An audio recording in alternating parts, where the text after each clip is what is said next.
खुसखुशीत शंकरपाळी करण्याची ही सिक्रेट पद्धत तुम्ही याआधी कधी पाहिली नसेल. अगदी नवीन पद्धतीने आपण शंकरपाळी करणार आहोत.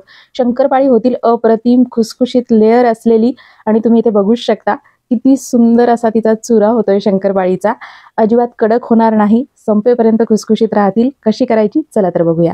गॅसवर कढई ठेवायची, त्यामध्ये अर्धा कप दूध प्लस पाणी, अर्धा कप तूप घ्यायचं आहे. प्रमाण समजायला अतिशय सोपं आहे. हे गरम झालं की यामध्ये पाव कप बारीक रवा घालायचा आहे. 50 ग्रॅम एवढा रवा आहे.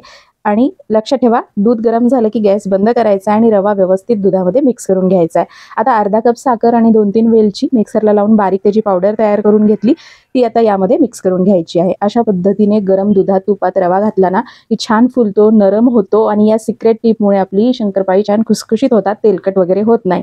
आता हे झाकून ठेवलं होतं, अगदी 10 मिनिटात पूर्णपणे थंड झालेला आहे. बघू शकता रवा छान फुलून नरम झालेला आहे. आता यामध्ये 2 कप मैदा सुरुवातीला घालते आहे. चिमूटभर मीठ घालायचंय आणि हे पीठ मळून घ्यायचं आहे. नंतर परत 1 कप मैदा आपण घालणार आहोत. तर बरोबर 3 कप मैदा घालायचा आहे. प्रमाण अतिशय सोपं आहे. अर्धा कप दूध प्लस पाणी, अर्धा कप तूप, अर्धा कप साखर आणि 3 कप मैदा, चिमूटभर मीठ आणि 2-3 वेलची. तर एवढं सगळं प्रमाण घेऊन घट्टसर पीठ मळून घ्यायचं. अर्ध्या तासासाठी झाकून ठेवायचं मुरायला. त्यानंतर हलकंसं परत मळून घ्यायचं. बघू शकता अशा पद्धतीचं घट्टसर असलं पाहिजे.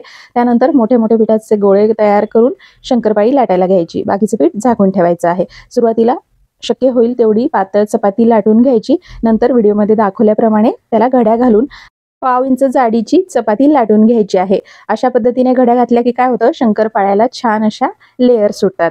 तर आता हलक्या हाताने बघू शकता 1/2 इंच जाडीची चपाती लाटून घ्यायची. आता यामध्ये तूप साखर घातलेली आहे, त्यामुळे पीठ चिरल्यासारखं होतं, कडा व्यवस्थित येत नाही. तर त्या व्यवस्थित कट करून घ्यायच्या.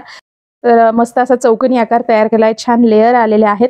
आता आवडीच्या आकारामध्ये शंकरपाळी कट करून घ्यायची. तर छोट्या छोट्या चौकोनी आकारामध्ये मी शंकरपाळी इथे कट करत आहे. तर हे पीठ लाटण्यासाठी अजिबात तेला तुपाचा वापर करावा लागत नाही.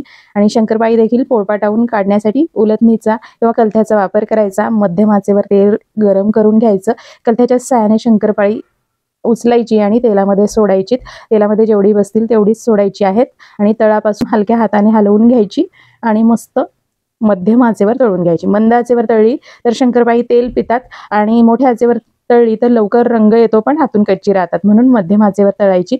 छान डार्क सोनेरी रंगावर किंवा बदामी रंगावर तळून घ्यायची. म्हणजे तेलातनं बाहेर काढल्यावरही कुकिंग प्रोसेस थोडा वेळ सुरू असते, तर नंतर थंड होईपर्यंत थोडा डार्क रंग येतो. सुरुवातीला चाळणीत, त्यानंतर कागदावर ठेवायची आणि मस्त अशी खुसखुशीत शंकरपाळी तयार. तर मी सांगितल्याप्रमाणे एकदा ही शंकरपाळी नक्की करून पहा. खाणारे तुम्हाला हलवाई झाली की काय असं नक्की म्हणतील.